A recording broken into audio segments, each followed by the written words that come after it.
Here we have the evil eyeball-eating worm from Rocket Pants. What I want to illustrate here is how you can create what looks like a complex water simulation out of just a few simple tools. As you can see, as the worm moves, he causes the water to jiggle and move. And you can also see that there's some surface tension created that causes the water to rise up over the worm's body.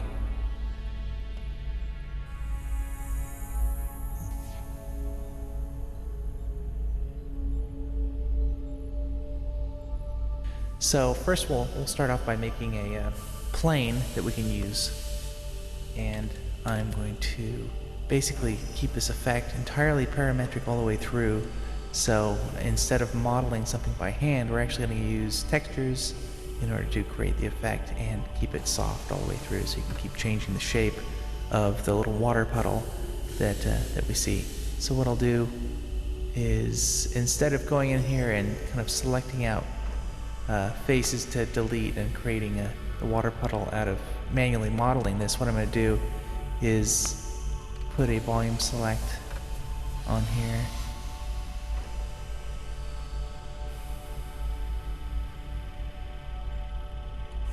We're going to pick face mode and texture map, crossing, and invert. And then I'll go up here and we'll select the material editor, and I'm going to put a gradient material or texture into this slot here. I'm going to use that to select faces in here. So let's find gradient, and I'm going to turn it into a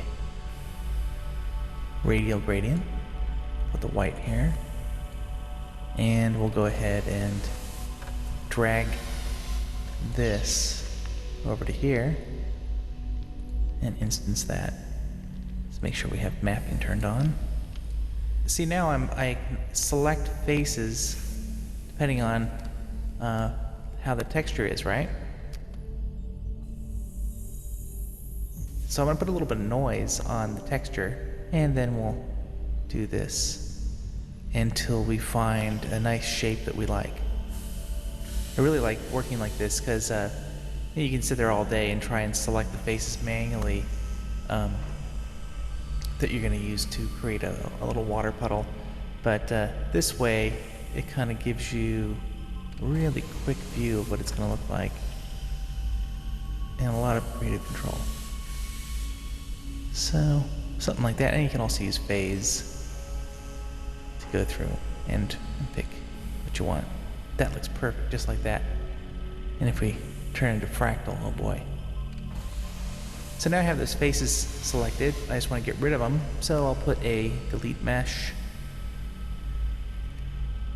And now I'm going to put a poly select, because I want to turn this into a polygon object, because we don't want to see any triangular faces like this. Now how come that's showing up? Well, actually, if I move the poly select down here and go back here, we're going to see that there are no more triangles being selected. Now I'm going to put another volume select over the whole thing to select the faces all over again, because I want to select all the faces.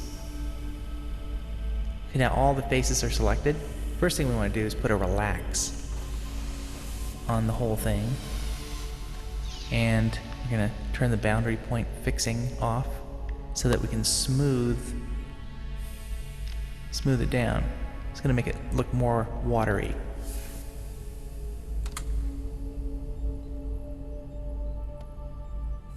Okay, now we want to take this shape here and we want to bevel it. But I'm not going to use the bevel plugin. What I'm going to use is face extrude, and I'm also going to use a relax plugin in order to create the beveling. So face extrude, and then we relax those faces to smooth them out a bit. We cause them to bevel in and to do an inset. I'm going to select these two plugins, and I'm going to do it several times so that we get a good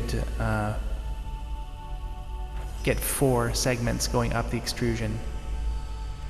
And so I'll paste them and go in and tweak these values.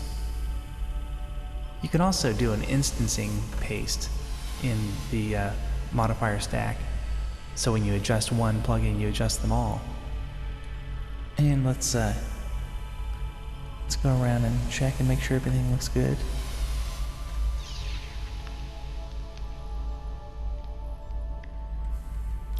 So one of the really great ways about working this way using a texture to create this extrusion is that we can change it endlessly.